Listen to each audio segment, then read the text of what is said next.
Hello everyone, welcome to learning book. Learning book पे आप सभी का स्वागत है। लर्निंग बुक के इस वीडियो में हम 11 और 12 दिसंबर 2020 से संबंधित करंट अफेयर के महत्वपूर्ण प्रश्नों को डिस्कस करेंगे। अपने क्वेश्चंस के डिस्कशन की शुरुआत की जाए उससे पहले आप सभी से एक रिक्वेस्ट है कि लर्निंग बुक को अपना सपोर्ट दें और हमारी वीडियोज़ को अधिक से अधिक शेयर करें। जो नए व्यूअर्स आज चैनल से पहली बार जुड़ रहे हैं उनसे रिक्वेस्ट है वो चैनल को सब्सक्राइब करके बेल आइकॉन को प्रेस कर दें, जिससे जो भी नई वीडियोज़ चैनल पे अपलोड की जाए उसकी नोटिफिकेशन आप तक समय से पहुंच सके और कोई भी महत्वपूर्ण वीडियो आपसे मिस ना हो। और एनसीईआरटी बहुत ही जल्दी दोबारा शुरू की जाएगी पूर्णिमा मैम के द्वारा।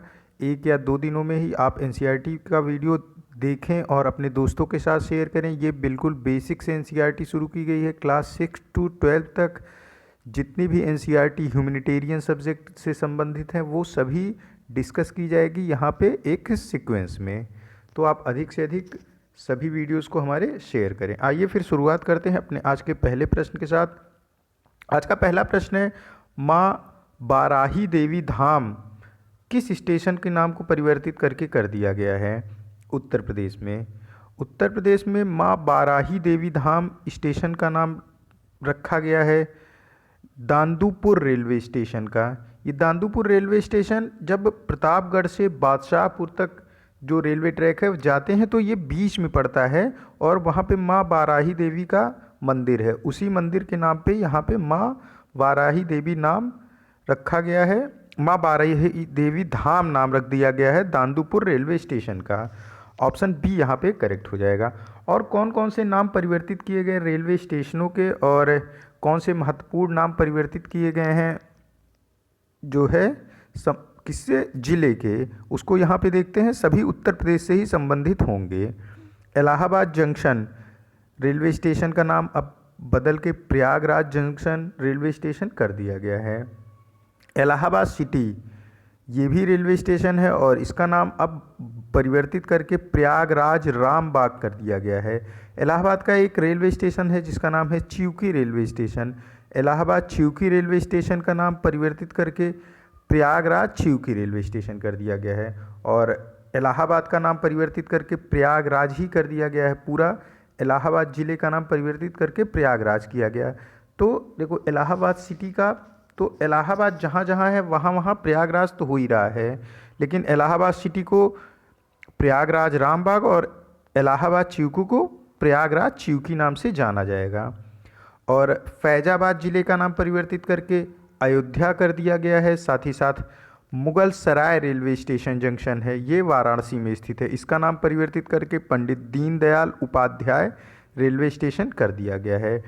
और हज़रतगंज चौराहा जो कि लखनऊ का बहुत ही महत्वपूर्ण चौराहा है, सबसे बिजी चौराहा है, उसका नाम परिवर्तित करके अटल चौराहा कर दिया गया है। ये अटल बिहारी वाजपेयी के नाम पे किया गया है। Ekana railway station Ekana cricket stadium जो है उसका नाम परिवर्तित करके अटल बिहारी वाजपेयी क्रिकेट स्टेडियम कर दिया गया है, ये भी लखनऊ में स्थित है। तो इस तरीके से जितने महत्वपूर्ण नाम परिवर्तित किए गए थे योगी सरकार के द्वारा उत्तर प्रदेश में वो सब यहाँ पे बताया गया है। इसको आप नोट डाउन करके याद रखोगे। नेक्स्ट क्वेश्चन है, किस विभाग ने विभिन्न रासायनिक उत्पादों के लिए 8 अंकों के HSN harmonised system of nomenclature code का उल्लेख करना अनिवार्य कर दिया है? सबसे पहले इसका आंसर जानते हैं। 8 अंकों के HSN यानी कि harmonised system of nomenclature code का उल्लेख करना अनिवार्य कर दिया गया है केंद्रीय प्रत्यक्ष कर और सीमा शुल्क बोर्ड के द्वारा। क्या है ये HSN harmonised system of nomenclature? इसको हसन कोड भी बोला जाता है HSN को।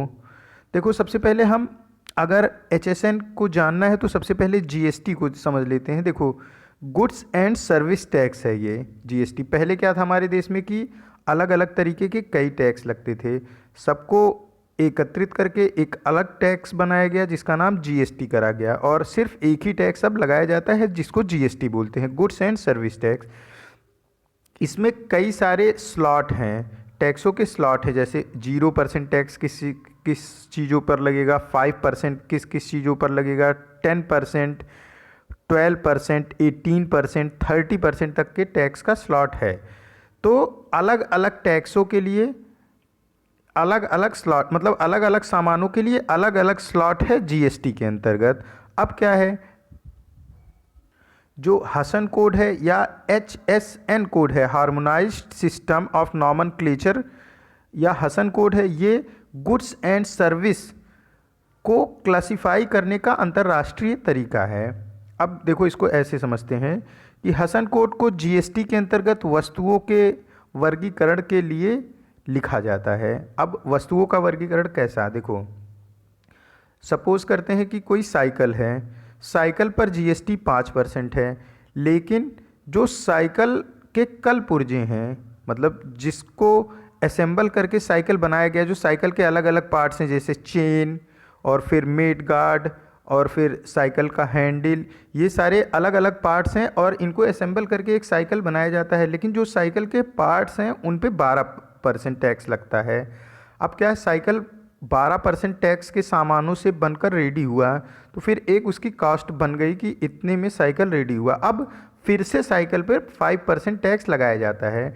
तो इसी से कोई प्रॉब्लम ना आए, तो साइकिल के कल पुर्जों पर 12% टैक्स और साइकिल पर 5% टैक्स, दोनों का HSN कोड ये अलग होगा, हसन कोड अलग होगा। हार्मोनाइज्ड सिस्टम ऑफ नॉमेनक्लेचर का जो कोड होगा वो साइकिल के पार्ट्स पर अलग होगा और साइकिल पर अलग होगा। इससे क्या होगा कि फिर कोई प्रॉब्लम नहीं आएगी कि ये कौन सा सामान कैसा सामान है, इसीलिए इस HSN कोड को बनाया जाता है। होप कि आपको समझ में आ गया होगा। अब HSN कोड का उल्लेख करना अनिवार्य कर दिया गया है केंद्रीय अप्रत्यक्ष कर और सीमा शुल्क बोर्ड के द्वारा। जो भी सामान हमारे देश से बाहर इंपोर्ट हो रहा है उस पे HSN कोड होगा, तो ये समझ में आ जाएगा कि कौन सा सामान है और ये किस स्लॉट, किस कर स्लॉट के दायरे में आता है, किस टैक्स के दायरे में ये आता है। नेक्स्ट क्वेश्चन है, कर्नाटक राज्य सरकार ने कहाँ पे अपशिष्टों से ऊर्जा संयंत्र के लिए आधारशिला रखी है। जो अपशिष्ट पदार्थ निकलते हैं, जैसे जो कचरा है, उससे ऊर्जा बनाने के लिए संयंत्र की आधारशिला रखी गई है कर्नाटक का गवर्नमेंट के द्वारा बिदादी में। ऑप्शन सी इसका करेक्ट हो जाएगा। और बिदादी में अब जो कचरा पूरे आपके कर्नाटका राज्य से निकलेगा वो बिदादी पहुंचाया जाएगा और उससे ऊर्जा बनाने की प्रक्रिया की जाएगी। ऐसा ही संयंत्र की आधारशिला रखी गई है कर्नाटका सरकार द्वारा। कर्नाटका की राजधानी बेंगलुरु है और कर्नाटका हमारे साउथ इंडिया का सबसे बड़ा स्टेट है। Largest state of south India ये है कर्नाटका। और कर्नाटका के जो मुख्यमंत्री हैं उनका नाम है BS येदियुरप्पा। ये भाजपा, भारतीय जनता पार्टी से बिलोंग करते हैं। नेक्स्ट क्वेश्चन है, फार्म बिल के विरोध में अपना पद्म विभूषण पुरस्कार किसने लौटा दिया। फार्म बिल के विरोध में अपना पद्म विभूषण पुरस्कार लौटाया है प्रकाश सिंह बादल ने। ये पंजाब के पूर्व मुख्यमंत्री रह चुके हैं। शिरोमणि अकाली दल के ये संरक्षक हैं, मतलब इन्हीं के द्वारा ये शिरोमणि अकाली दल बनाया गया था। और ये भारतीय जनता पार्टी की जो केंद्र में सरकार है, यानी कि जो मोदी गवर्नमेंट है, उसमें ये अलायंस पार्टी भी है, यानी सहयोगी दल भी है भारतीय जनता पार्टी की। लेकिन इन्होंने फार्म बिल के विरोध में अपना पद्म विभूषण पुरस्कार को लौटा दिया है। भारत में जो पुरस्कार दिए जाते हैं, जो सिविलियन को पुरस्कार दिया जाता है, उसमें सबसे बड़ा पुरस्कार माना जाता है भारत रत्न, फिर पद्म विभूषण दूसरे नंबर का सबसे बड़ा पुरस्कार है, फिर पद्म भूषण और फिर पद्म श्री। ये सीक्वेंस है जो बड़े पुरस्कारों का, भारत रत्न, पद्म विभूषण, पद्म भूषण और पद्म श्री। तो इन्होंने पद्म विभूषण यानी दूसरा हाईएस्ट सिविलियन अवार्ड को वापस कर दिया है सरकार को फार्म बिल के विरोध में। है क्या, देखो फार्म बिल पे मैंने एक पूरा वीडियो बनाया है। जिन लोगों ने उसे नहीं देखा है वो प्लेलिस्ट पर जाकर फार्म बिल का पूरा वीडियो देखें और समझ लें कि ये क्या है फार्म बिल और क्यों विरोध किया जा रहा है इसका किसानों के द्वारा, और सरकार का क्या कहना है फार्म बिल को लेकर के। हरसिमरत कौर बादल ये भी शिरोमणि अकाली दल की मेंबर हैं और ये भाजपा की जो अभी गवर्नमेंट है, NDA की जो गवर्नमेंट है सेंट्रल में, उसमें खाद्य और प्रसंस्करण मंत्री थी। लेकिन फार्म बिल के विरोध में इन्होंने भी अपना इस्तीफा सौंप दिया था और इनके इस्तीफे के बाद नरेंद्र सिंह तोमर जो कि हमारे कृषि कल्याण मंत्री हैं, उन्हें ही हरसिमरत कौर बादल का जो मंत्रालय था, खाद्य प्रसंस्करण और उद्योग मंत्रालय, उसका कार्यभार दिया गया है। तो देखो, शिरोमणि अकाली दल की हरसिमरत कौर बादल ने अपना इस्तीफा सौंप दिया फार्म बिल के विरोध में, और प्रकाश सिंह बादल जो कि शिरोमणि अकाली दल के संरक्षक में हैं और उन्होंने ही शिरोमणि अकाली दल की स्थापना करी थी, वो पूर्व मुख्यमंत्री भी रह चुके हैं पंजाब के, उन्होंने अपना पद्म विभूषण पुरस्कार सरकार को वापस कर दिया। ये पुरस्कार इन्हें 2015 में मोदी गवर्नमेंट के दौरान ही प्रदान किया गया था। ऑप्शन बी यहाँ पे करेक्ट हो जाएगा। फार्म बिल से संबंधित आपके मन में कोई भी क्वेरी हो तो आप प्लेलिस्ट पर जाओ और फार्म बिल का पूरा वीडियो देखो। नेक्स्ट क्वेश्चन है, नारकोटिक्स ड्रग्स पर संयुक्त राष्ट्र आयोग के 63वें सत्र में सबसे खतरनाक ड्रग्स की श्रेणी से किस ड्रग्स को हटा दिया गया है? कैनाबिस को सबसे खतरनाक ड्रग की श्रेणी से हटा दिया है। कैनाबिस यानी कि ऑप्शन सी इसमें करेक्ट हो जाएगा। कैनाबिस को मारिजुआना भी बोलते हैं, अगर हिंदी में बात करें तो ये भांग होती है, और कैनाबिस का प्लांट ज़्यादातर लोगों ने देखा होगा। और जो कैनाबिस यानी कि जो भांग से दवा बनाई जाती है, उसका ज़्यादातर उपयोग साइको एक्टिव ड्रग में किया जाता है, यानी जो लोगों को साइको की प्रॉब्लम होती है उन्हें ये ड्रग्स दिया जाता है। इस ड्रग्स में क्या बात होती है कि ये देखो, अगर इसका जो अमाउंट होता है वो हल्का सा ऊपर नीचे होने पे ये काफ़ी ज़्यादा खतरनाक हो जाती है। तो इसीलिए इसको सबसे खतरनाक श्रेणी के मतलब सबसे खतरनाक ड्रग की श्रेणी में रखा गया था। लेकिन इसके जो फ़ायदे हैं साइको पेशेंट को, वो अपने आप में बेहद ही महत्वपूर्ण है। इसी वजह से इसको फिर से हटा दिया गया है, क्योंकि इसका जब अमाउंट चेंज होता है, अमाउंट बढ़ता है या घटता है, तो ही सिर्फ ये खतरनाक काम करती है। अगर अमाउंट प्रॉपर दिया जाए तो ये सबसे अच्छी दवाओं में से एक है जो साइको पेशेंट्स को दी जाती है। इसीलिए इसको खतरनाक ड्रग की श्रेणी से हटाते हुए पूरी तरीके से रिस्ट्रिक्टेड कर दिया गया है कि बिना डॉक्टर के रिकमेंडेशन के कोई भी इस दवा को किसी व्यक्ति को नहीं देगा मेडिकल स्टोर से। तो सबसे खतरनाक ड्रग की श्रेणी से हटा दिया गया कैनाबिस को, और ऐसा रिकमेंड किया गया है कि बिना डॉक्टर के रिकमेंडेशन के कोई मेडिकल स्टोर वाला इस ड्रग्स को किसी को नहीं देगा। ये साइको ड्रग्स होती है, और मारिजुआना इसका इंग्लिश नाम है। ऑप्शन यहाँ पे सी करेक्ट हो जाएगा। नेक्स्ट क्वेश्चन है, दिसंबर 2020 में किस राज्य ने कोविड-19 परीक्षण केंद्रों का पता लगाने के लिए मेरा कोविड केंद्र शुरू किया है? देखो, एक ऐप लॉन्च किया गया है उत्तर प्रदेश की योगी सरकार के द्वारा, जिसका नाम है मेरा कोविड केंद्र। मेरा कोविड केंद्र पर कोई निःशुल्क या फिर पेड कोविड परीक्षण केंद्र है, उसके एड्रेस का पता लगाया जा सकता है बिल्कुल आसानी से। यानी आप अपनी लोकेशन ऑन करोगे तो ये ऐप आपको आपके 5 किलोमीटर के रेंज में कोई फ्री कोविड परीक्षण केंद्र या फिर पेड कोविड परीक्षण केंद्र, उसकी पूरी जानकारी आपको इस ऐप से मिल जाएगी। मेरा कोविड केंद्र ये उत्तर प्रदेश सरकार द्वारा शुरू किया गया ऐप है। ऑप्शन सी इसमें करेक्ट हो जाएगा। और देखते हैं कि उत्तर प्रदेश गवर्नमेंट ने और क्या क्या शुरू किया कोविड-19 को लेकर। आयुष कवच ऐप को भी लॉन्च किया गया था योगी सरकार के द्वारा, उत्तर प्रदेश के मुख्यमंत्री योगी आदित्यनाथ के द्वारा। इसमें क्या था, आयुष कवच में कई सारी टिप्स दी गई थी अपनी इम्यूनिटी को बूस्ट करने के लिए। है क्या कि अगर इम्यूनिटी किसी व्यक्ति की अच्छी है तो कोविड-19 के संक्रमण का जो खतरा होता है वो मिनिमम हो जाता है। इसीलिए आयुष कवच के द्वारा लोगों की इम्यूनिटी बूस्ट करने का प्लान किया था उत्तर प्रदेश की सरकार ने द्वारा। और एक ऐप और लॉन्च किया गया, प्रवासी राहत मित्र ऐप। ये भी उत्तर प्रदेश गवर्नमेंट ने लॉन्च किया था। जो प्रवासी जब वापस आ रहे थे अपने अपने राज्यों को, विभिन्न राज्यों से, तो उनकी मदद के लिए प्रवासी राहत मित्र ऐप को लॉन्च किया था उत्तर प्रदेश की सरकार के द्वारा। और WHO ने भी उत्तर प्रदेश गवर्नमेंट की कोविड-19 से टैकल करने की जो मैनेजमेंट है उसकी प्रशंसा करी है। हालांकि इसी बीच केरल सरकार को, केरल की जो हेल्थ मिनिस्टर है उसको प्रदान किया गया यूनाइटेड नेशन का award to preventing non communicable disease. देखो, कोविड-19 नॉन कम्युनिकेबल डिजीज़ नहीं है, लेकिन जो केरल की स्वास्थ्य मंत्री हैं उनको यूनाइटेड नेशन के द्वारा नॉन कम्युनिकेबल डिजीज़ को प्रिवेंट करने के लिए जो कदम उठाए गए हैं उसको लेके पुरस्कृत किया गया है, क्योंकि उसमें यूनाइटेड नेशन ने ऐसा बोला कि कम्युनिकेबल डिजीज़ के समय भी नॉन कम्युनिकेबल डिजीज़ के लिए केरल गवर्नमेंट ने बहुत कुछ किया है, इसीलिए उसे ये पुरस्कार दिया जा रहा है। यहाँ पे ऑप्शन सी करेक्ट हो जाएगा। नेक्स्ट क्वेश्चन है, आईसीआईसीआई बैंक ने अपने सभी ग्राहकों को भुगतान और बैंकिंग सेवाओं की पेशकश करने वाले नए मोबाइल ऐप का क्या नाम रखा है? आई मोबाइल पे, ये आईसीआईसीआई बैंक का है ऐप। इसको डाउनलोड करके जो भी कस्टमर आईसीआईसीआई बैंक के हैं वो फ़ोन नंबर या फिर क्यूआर कोड या फिर यूपीआई आईडी या फिर डायरेक्ट बैंक अकाउंट से किसी के भी अकाउंट में पैसे को भेज सकते हैं। जैसे अभी क्या फ़ोन पे, गूगल पे, इस तरीके के ऐप हैं, उसी तरीके से आईसीआईसीआई ने अपना ऐप भी लॉन्च किया है जिसका नाम है आई मोबाइल पे।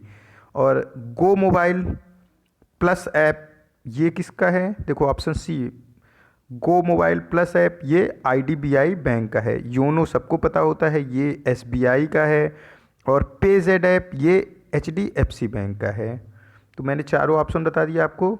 आई मोबाइल पे ऐप ये आईसीआईसीआई बैंक का है, ऑप्शन ए इस क्वेश्चन का सही हो जाएगा। पेजेड ऐप ये एचडीएफसी बैंक का पेमेंट ऐप है। गो मोबाइल प्लस ऐप ये आईडीबीआई बैंक का पेमेंट ऐप है। और योनो ये एसबीआई का पेमेंट ऐप है। नेक्स्ट क्वेश्चन है, कोविड-19 महामारी से लड़ने में योगदान के लिए 2020 का Asia person of the year के रूप में किसे नामित किया गया है?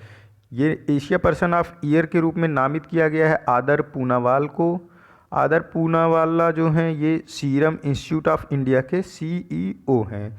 सीरम इंस्टीट्यूट ऑफ इंडिया एक दवा बनाई जा रही है, ऑक्सफोर्ड यूनिवर्सिटी और एस्ट्रोजेनिका के दोनों मिलकर बना रही हैं। देखो ऑक्सफोर्ड यूनिवर्सिटी और एस्ट्रोजेनिका कंपनी ये दोनों मिलकर कोविशील्ड वैक्सीन को बना रही हैं। उसमें सीरम इंस्टीट्यूट ऑफ इंडिया भी मदद कर रहा है ऑक्सफोर्ड यूनिवर्सिटी और एस्ट्रोजेनिका की।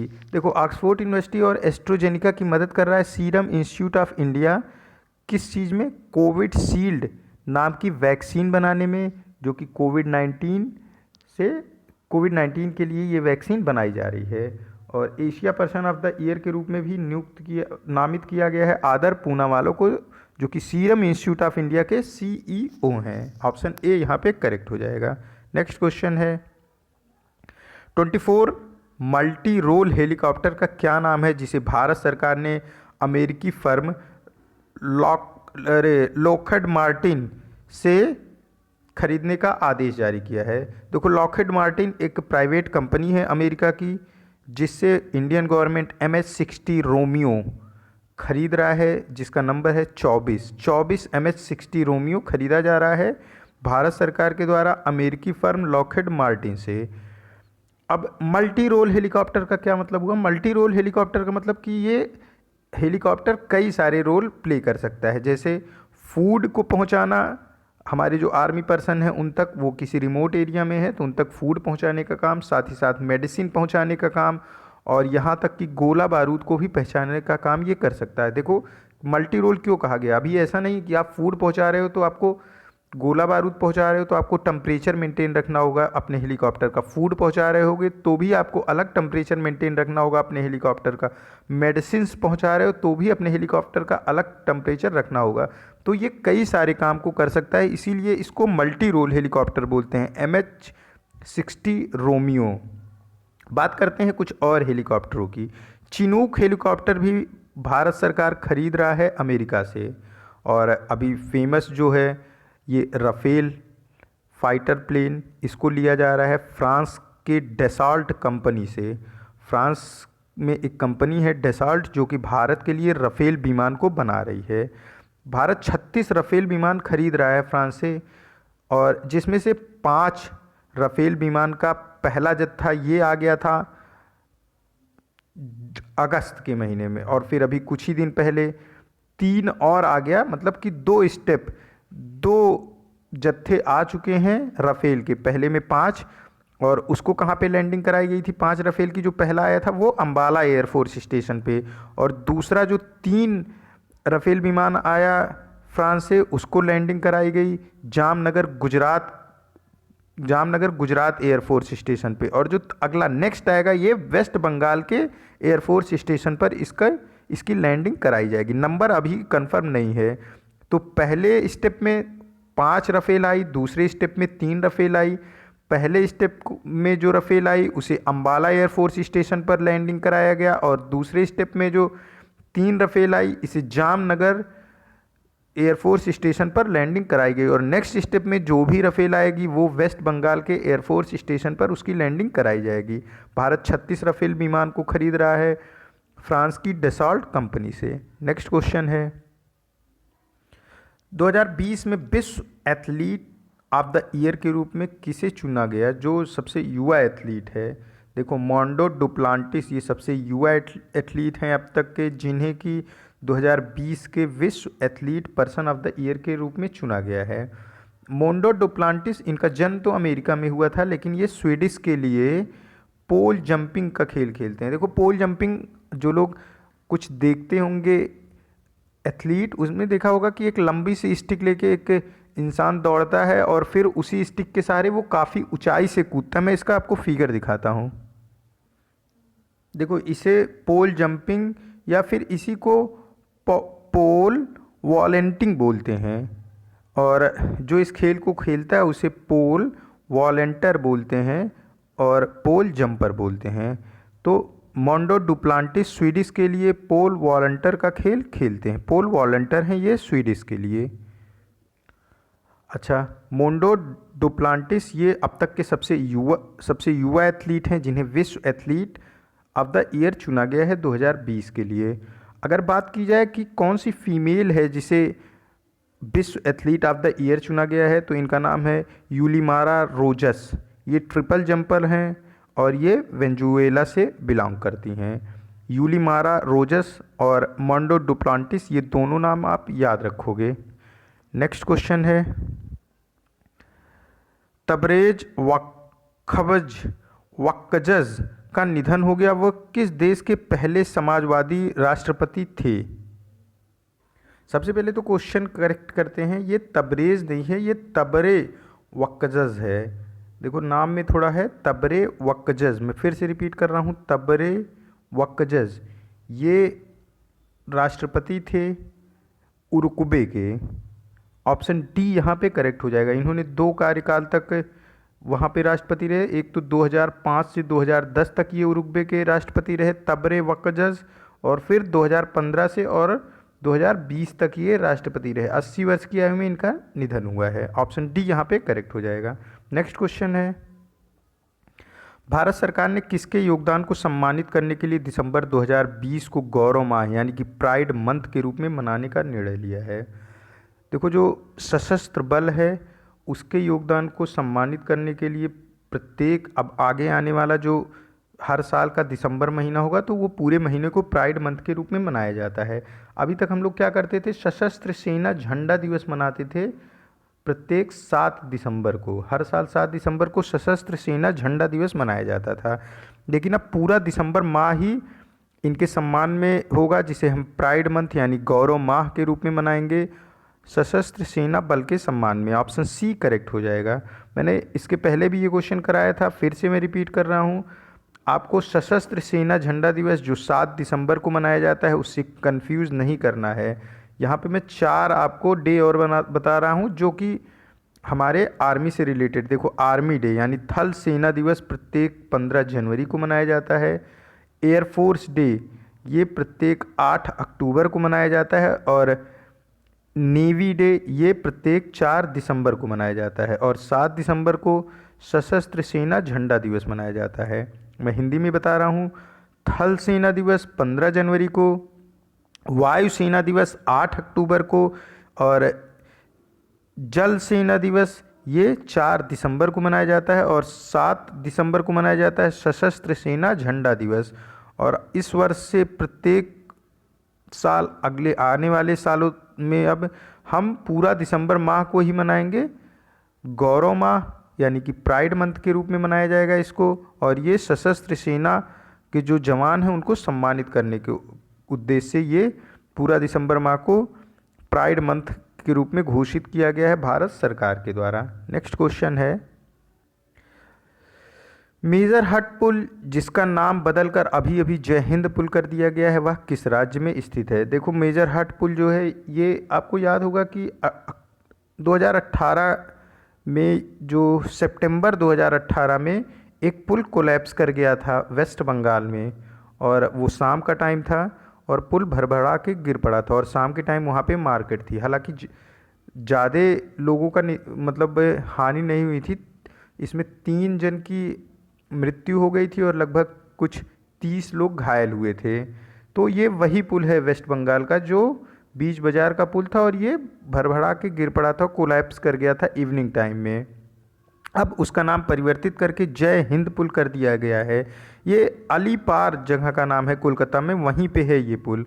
और जय हिंद सेतु या फिर जय हिंद ब्रिज नाम करने के पीछे सुभाष चंद्र बोस को सम्मान देने का उद्देश्य है वेस्ट बंगाल की सरकार का। और वेस्ट बंगाल की मुख्यमंत्री का नाम है ममता बनर्जी। ऑप्शन यहाँ पे सी करेक्ट हो जाएगा, पश्चिम बंगाल। नेक्स्ट क्वेश्चन है, उपराष्ट्रपति वेंकैया नायडू ने किसके सम्मान में एक स्मारक डाक टिकट को जारी करा है? स्मारक डाक टिकट को जारी किया गया है IK गुजराल यानी कि इंद्र कुमार गुजराल के नाम से, इंद्र कुमार गुजराल के सम्मान में। इंद्र कुमार गुजराल ये हमारे 12वें प्रधानमंत्री थे। इंद्र कुमार गुजराल के बाद कौन बना प्रधानमंत्री? फिर बने अटल बिहारी वाजपेयी। अटल बिहारी वाजपेयी ने 2 कार्यकाल काम किया, यानी वो 13वें प्रधानमंत्री थे। और प्रधानमंत्री नरेंद्र मोदी हमारे 14वें प्रधानमंत्री हैं। देखो, व्यक्ति वाइज बात करेंगे तो प्रधानमंत्री मोदी ये 14वें प्रधानमंत्री हैं, लेकिन ये कौन सी लोकसभा है? ये 17वीं लोकसभा है। 16वीं लोकसभा के भी प्रधानमंत्री थे प्रधानमंत्री नरेंद्र मोदी, और 17वीं लोकसभा के भी प्रधानमंत्री हैं नरेंद्र मोदी, और 15वीं और 14वीं के थे डॉक्टर मनमोहन सिंह। तो व्यक्ति वाइज जब बात की जाती है तो वो लोकसभा का जो नंबर होता है उससे डिफ़र होता है, क्योंकि लोकसभा का नंबर तो हर बार बढ़ेगा, लेकिन ज़रूरी नहीं है कि हर बार व्यक्ति अलग अलग प्रधानमंत्री बने। तो इसीलिए इंद्र कुमार गुजराल ये हमारे 12वें प्रधानमंत्री थे। फिर 13वें प्रधानमंत्री बने, जो हमारे 13वें प्रधानमंत्री थे उनका नाम है अटल बिहारी वाजपेयी, वो भी भारतीय जनता पार्टी से थे। और जो 14वें बने वो भी जो है ये भी प्रधानमंत्री नरेंद्र मोदी हैं। सॉरी, देखो, प्रधानमंत्री नरेंद्र मोदी ये 15वें प्रधानमंत्री हैं। 12वें थे इंद्र कुमार गुजराल, 13वें हुए डॉक्टर मनमोहन सिंह, और फिर 14वें हुए प्रधानमंत्री नरेंद्र मोदी। मैं फिर से रिपीट करता हूँ, इंद्र कुमार गुजराल हमारे देश के 12वें प्रधानमंत्री थे। इनके बाद अटल बिहारी वाजपेयी 13वें प्रधानमंत्री बने, 14वें प्रधानमंत्री डॉक्टर मनमोहन सिंह बने, और फिर 15वें प्रधानमंत्री हैं नरेंद्र मोदी जी, जो इस समय प्रेजेंट टाइम में हमारे प्रधानमंत्री हैं। और जो प्रेजेंट लोकसभा है ये 17वीं लोकसभा है हमारे देश भारतवर्ष की। यहाँ पे ऑप्शन ए करेक्ट हो जाएगा। वेंकैया नायडू ने इंद्र कुमार गुजराल के सम्मान में एक स्मारक डाक टिकट को जारी करा है। नेक्स्ट क्वेश्चन है, फाइजर बायोएनटेक के कोरोना वायरस वैक्सीन को मान्यता देने वाला पहला देश कौन सा बना? सबसे पहले ये जानते हैं, फाइजर बायोएनटेक ये दोनों अलग अलग कंपनियां हैं। जो फाइजर कंपनी है ये अमेरिका की कंपनी है, और जो बायोएनटेक कंपनी है ये जर्मनी की कंपनी है। दोनों मिलकर कोविड-19 के लिए वैक्सीन बनाने का काम कर रहे हैं, और ये अपने लास्ट फेज में है। और इनकी वैक्सीन जो है ये लास्ट फेज में, क्या इसका ट्रायल लगभग पूरा हो चुका है, और ये वैक्सीन बताई जा रही है कि 95% तक कारगर सिद्ध हो रही है। और इस वैक्सीन को ब्रिटेन ने सबसे पहले मान्यता दे दी है अपने वहाँ पे। फाइजर और बायोएनटेक के कोरोना वायरस वैक्सीन को सबसे पहले मान्यता दी है ब्रिटेन ने, यानी कि यूके ने। ऑप्शन बी करेक्ट हो जाएगा। और सबसे पहला जो वैक्सीन पूरे विश्व में लॉन्च किया गया था वो लॉन्च किया गया था रशिया के द्वारा, जिसका नाम था स्पुतनिक वी। स्पुतनिक वी का परीक्षण हमारे देश भारत में भी किया जा रहा है, और ये भारत के उत्तर प्रदेश में कानपुर ज़िले में किया जा रहा है। अगर ये सक्सेस होता है तो हमारे देश में स्पुतनिक वी का वैक्सीनेशन बहुत ही जल्दी शुरू करा जाएगा। और फाइजर बायोएनटेक के कोरोना वैक्सीन को मान्यता देने वाला पहला देश बना है ब्रिटेन। नेक्स्ट क्वेश्चन है, किस बैंक ने MSME के लिए बिजनेस क्रेडिट कार्ड को लॉन्च करने के लिए रूपी फी और वीज़ा के साथ भागीदारी की है? रूपी फी और वीज़ा के साथ MSME के लिए बिजनेस क्रेडिट कार्ड को लॉन्च करने के लिए भागीदारी की है एक्सिस बैंक ने। ऑप्शन बी यहाँ पे करेक्ट हो जाएगा। और हमारे एमएसएमई मंत्री हैं, उनका नाम है Nitin Gadkari. MSME micro small medium enterprises यानी जो छोटे बिजनेस होते हैं उनके लिए बिजनेस क्रेडिट कार्ड को लॉन्च करेगा अब Axis bank. Option B correct हो जाएगा। और इसमें मदद कर रहा है एक्सिस बैंक की रूपी फी और वीजा। नेक्स्ट क्वेश्चन है, नियंत्रक महालेखाकार कैग द्वारा जारी आधिकारिक आंकड़ों के अनुसार अक्टूबर 2020 के अंत में केंद्र सरकार का राजकोषीय घाटा फाइनेंशियल ईयर 2021 के वार्षिक बजट अनुमान के कितने प्रतिशत तक बढ़ गया है। देखो, सबसे पहले घाटा देखो दो तरीके का होता है, एक राजस्व घाटा होता है, दूसरा होता है राजकोषीय घाटा। राजस्व घाटा क्या है? सरकार के का जो कुल खर्च होता है उसकी अनुमानित आय से अगर ज़्यादा हो जाता है तो इसे राजस्व घाटा कहते हैं। मतलब सरकार ने जितना खर्च किया और जितना अर्न किया दोनों में अगर खर्चा ज़्यादा हो गया तो ये राजस्व घाटा है। राजकोषीय घाटा क्या है? सरकार अपने खर्चे को पूरा करने के लिए कितना अतिरिक्त पैसा उधार लेती है। सीधे सीधे सिंपल लैंग्वेज में जितना अतिरिक्त पैसा उधार लेगी उतना अधिक राजकोषीय घाटा होगा। दोनों में क्या अंतर है? दोनों में अंतर ये है राजस्व घाटा और राजकोषीय घाटा में कि उसमें तो अनुमानित जो आय है उससे जो ज़्यादा खर्च हो रहा है वो राजस्व घाटा है, और जितना पैसा हमको उधार लेना पड़ रहा है किसी दूसरे देश से या फिर world bank, Asian development bank, Asia infrastructure and investment bank, किसी बैंक से जो अंतर्राष्ट्रीय स्तर के हैं उससे उधार लिया जा रहा है तो वो राजकोषीय घाटा है। ये फाइनेंशियल ईयर 2021 के लिए 119.7% तक बढ़ गया है। हुआ क्या कि कोविड-19 सिचुएशन को टैकल करने के लिए और लॉकडाउन काफ़ी सारे हमने दूसरे देशों से और दूसरे बैंकों से, वर्ल्ड बैंक ने हमें लगभग 2.2 बिलियन यूएस डॉलर का लोन दिया है कोविड-19 को टैकल करने के लिए। और हुआ क्या कि हमको अतिरिक्त पैसे चाहिए थे कोविड-19 को टैकल करने के लिए और उससे उभरने के लिए। फिर इसी में लॉकडाउन आया और लॉकडाउन में राजस्व पूरी सारे बिजनेस ठप हो गए, सरकार की राजस्व वसूली बंद हो गई, तो काफ़ी कुछ निर्भर किया। इसी वजह से ये जो हमारा राजकोषीय घाटा है वो बहुत बढ़ गया, 119.7% हो गया। ऑप्शन ए यहाँ पे करेक्ट हो जाएगा। और हमारे controller and auditor general of India ये हैं GC मुर्मू, यानी नियंत्रक महालेखाकार जो भारत के हैं उनका नाम है GC मुर्मू। और GC मुर्मू ही जम्मू कश्मीर के पहले लेफ्टिनेंट गवर्नर थे। नेक्स्ट क्वेश्चन है, सीमा सड़क संगठन बॉर्डर रोड ऑर्गेनाइजेशन के 27वें महानिदेशक के रूप में किसे नियुक्त किया गया है? राजीव चौधरी को सीमा सड़क संगठन यानी कि बॉर्डर रोड ऑर्गेनाइजेशन के 27वें महानिदेशक के रूप में नियुक्त करा गया है। और क्या काम होता है बॉर्डर रोड ऑर्गेनाइजेशन का? बॉर्डर रोड ऑर्गेनाइजेशन जो रोडें हैं, जो रोड नेटवर्क है बॉर्डर एरिया में, उनका डेवलपमेंट करती है और फिर उनको मेंटेन रखने का काम भी बॉर्डर रोड ऑर्गेनाइजेशन का ही है। ये हमारी इंडियन आर्मी का एक विंग है, मतलब उसकी सहायता के लिए बनाया गया है बॉर्डर रोड ऑर्गेनाइजेशन को। जो भी एरिया किसी देश के साथ सीमा को साझा करते हैं वहाँ पे रोड बनाने का काम सिर्फ और सिर्फ बॉर्डर रोड ऑर्गेनाइजेशन ही कर सकता है, और इसका हेडक्वार्टर नई दिल्ली में है। इसके नए 27वें महानिदेशक के रूप में नियुक्त किया गया है राजीव चौधरी को। नेक्स्ट क्वेश्चन है, 2020 के भारत के शीर्ष 10 पुलिस स्टेशनों में पहला स्थान किसको दिया गया है गृह मंत्रालय के द्वारा? पहले स्थान पे है नोंगपोक सेकाई पुलिस स्टेशन। ये एक स्थान का है धौबल जो कि मणिपुर में स्थित है, वहीं पे है ये पुलिस स्टेशन। नांगपोक सेकाई धौबल मणिपुर का पुलिस स्टेशन है। ये इस वर्ष का सर्वश्रेष्ठ पुलिस स्टेशन घोषित किया गया है गृह मंत्रालय के द्वारा। और दूसरे नंबर पे जो पुलिस स्टेशन है इस लिस्ट में उसका नाम है सुरमंगलम पुलिस स्टेशन। ये सेलम शहर है तमिलनाडु में, वहाँ का है। और तीसरे स्थान पे खारसांग पुलिस स्टेशन जो कि चांगलांग एक जगह का नाम है अरुणाचल प्रदेश में, वहाँ का है। तो पहला स्थान नॉगपोक सेकाई पुलिस स्टेशन का दूसरा स्थान सुरमंगलम जो कि तमिलनाडु में है उसका है, और तीसरा स्थान खारसांग पुलिस स्टेशन का, ये अरुणाचल प्रदेश में स्थित है।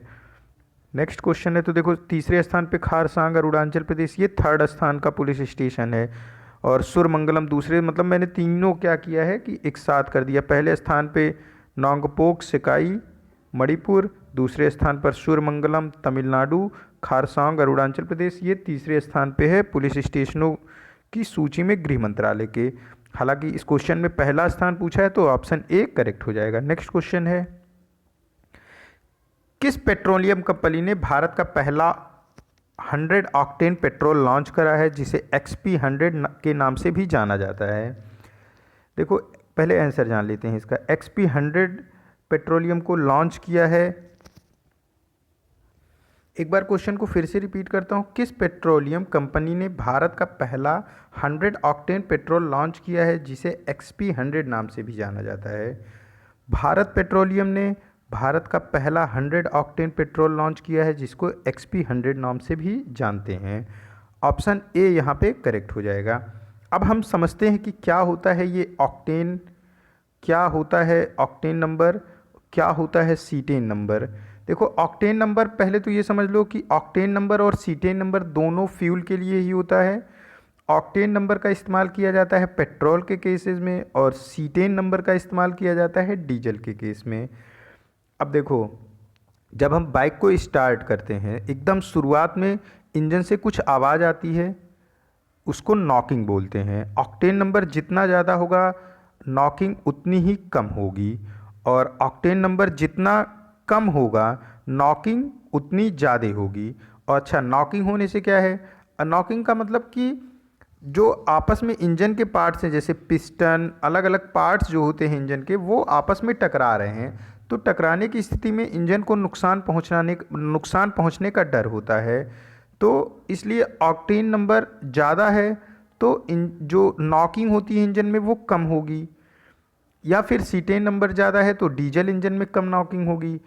अब नॉकिंग कम हो इसके लिए क्या किया जाता है, उसमें लेड मिलाया जाता है पेट्रोल में।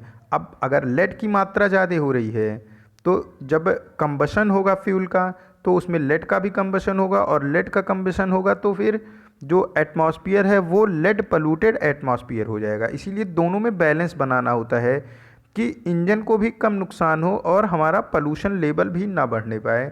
इसीलिए हमेशा दोनों में बैलेंस बना के चला जाता है। मैं फिर से रिपीट कर रहा हूँ, ऑक्टेन नंबर अगर ज़्यादा है तो नॉकिंग कम होगी, और नॉकिंग कम होगी तो इंजन को नुकसान कम होगा।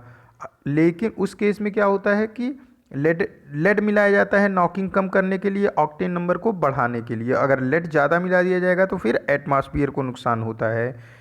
इसीलिए दोनों में बैलेंस बनाया जाता है, यानी कि ऑक्टेन नंबर में बैलेंस बनाया जाता है और नॉकिंग में बैलेंस बनाया जाता है कि इंजन की जो लाइफ है, इंजन का जो लाइफ है वो ज़्यादा हो, इसलिए इंजन आपस में लड़े नहीं, इम्पैक्ट ना हो इंजन के पार्ट्स के बीच, नॉकिंग कम हो, इसीलिए मतलब कि हम ऑक्टेन नंबर हाई का यूज़ करते हैं, लेकिन वो इतना हाई भी नहीं करते हैं कि एटमॉस्फेयर को नुकसान हो। अभी तक भारत में 87 ऑक्टेन नंबर के पेट्रोल का इस्तेमाल किया जाता था, लेकिन BS4 गाड़ियाँ आने के बाद क्या हो रहा है कि ऐसा माना जा रहा है कि BS4 गाड़ियाँ जो हैं ये लेड के कंबशन को कम करेंगी और पहले की गाड़ियों के कंपेयर में। तो जब लेड का पेट्रोल का कंबशन तो प्रॉपर होगा, लेकिन जो पेट्रोल के अंदर लेड मिला होगा उसके कंबशन को कम करेंगे। लेकिन जब लेड का कंबशन कम होगा तो फिर क्या होगा, एटमॉस्फेयर में लेड उतनी मात्रा में नहीं आएगा, इसलिए लेड की मात्रा को बढ़ाया जा सकता था। तो फिर XP 100 ऑक्टेन के पेट्रोल को लॉन्च किया गया भारत पेट्रोलियम के द्वारा, और इसके पहले 87 ऑक्टेन नंबर के पेट्रोल को हम इस्तेमाल करते थे। ऑप्शन ए यहाँ पे करेक्ट हो जाएगा। होप आपको ये समझ में आ गया होगा। मिलते हैं नए करंट अफेयर के साथ। ये आज का लास्ट क्वेश्चन था। मिलते हैं नए करंट अफेयर के साथ नेक्स्ट वीडियो में। Keep study on learning book. Thank you for watching this.